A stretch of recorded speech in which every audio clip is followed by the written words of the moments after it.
Chapter 3: Faith, the Self-Confidence Formula. First, I know that I have the ability to achieve the object of my definite purpose in life. Therefore, I demand of myself persistent, continuous action towards its attainment, and I here and now promise to render such action. Second, I realize the dominating thoughts of my mind will eventually reproduce themselves in outward physical action and gradually transform themselves into physical reality. Therefore, I will concentrate my thoughts for 30 minutes daily upon the task of thinking of the person I intend to become, therefore creating in my mind a clear mental picture. Third, I know through the principle of autosuggestion, any desire that I persistently hold in my mind will eventually seek expression through some practical means of attaining the object back of it. Therefore, I will devote 10 minutes daily to demanding of myself the development of self-confidence. Fourth, I have clearly written down a description of my definite chief aim in life, and I will never stop trying until I shall have developed sufficient self-confidence for its attainment. Fifth, I fully realize that no wealth or position can long endure unless built upon truth and justice. Therefore, I will engage in no transaction which does not benefit all whom it affects. I will succeed by attracting to myself the forces I wish to use and the cooperation of other people. I will induce others to serve me because of my willingness to serve others. I will eliminate hatred, envy, jealousy, selfishness, and cynicism by developing love for all humanity because I know that a negative attitude towards others can never bring me success. I will cause others to believe in me because I will believe in them and in myself. I will sign my name to this formula, commit to it memory, and repeat it aloud once a day, with full faith that it will gradually influence my thoughts and actions so that I will become a self-reliant and successful person. Back of this formula is a law of nature which no man has yet been able to explain. The name by which one calls this law is of little importance. The important fact about it is it works for the glory and success of mankind, if it is used constructively. On the other hand, if used destructively, it will destroy just as readily.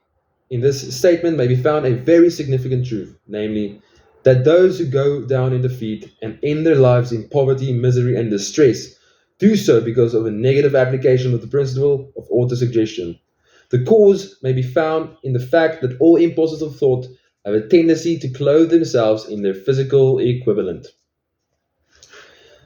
The disaster of negative thinking. The subconscious mind makes no distinction between constructive and destructive thought impulses. It works with the material we feed it. Through our thoughts impulses, the subconscious mind will translate into reality a thought driven by fear just as readily as it will translate into reality a thought driven by courage and faith. Just as electricity will turn the wheels of industry and render useful service if used constructively, or snuff out life if wrongly used, so will the law of autosuggestion lead you to peace and prosperity, or down in the valley of misery, failure, and death, according to your degree of understanding and application of it. If you fill your mind with fear, doubt, and unbelief in your ability to connect with and use the forces of infinite intelligence, the law of autosuggestion will take this spirit of unbelief and use it as a pattern by which your subconscious mind will translate it into its physical equivalent. Like the wind which carries one ship east and another west, the law of autosuggestion will lift you up or pull you down, according to the way you set your sails of thought. The law of autosuggestion, through which any person may rise to altitudes of achievement with staggering the imagination, is well described in the following verse. If you think you are beaten, you are. If you think you dare not, you don't. If you like to win, but you think you can't, it is almost certain you won't.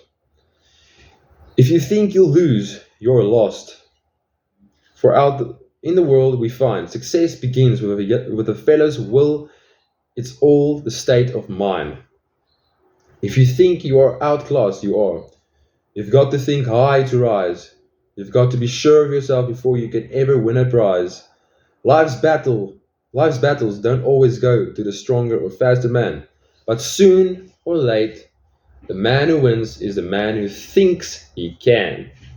Observe the words which have been emphasized, and you will catch the deep meaning which the poet had in mind.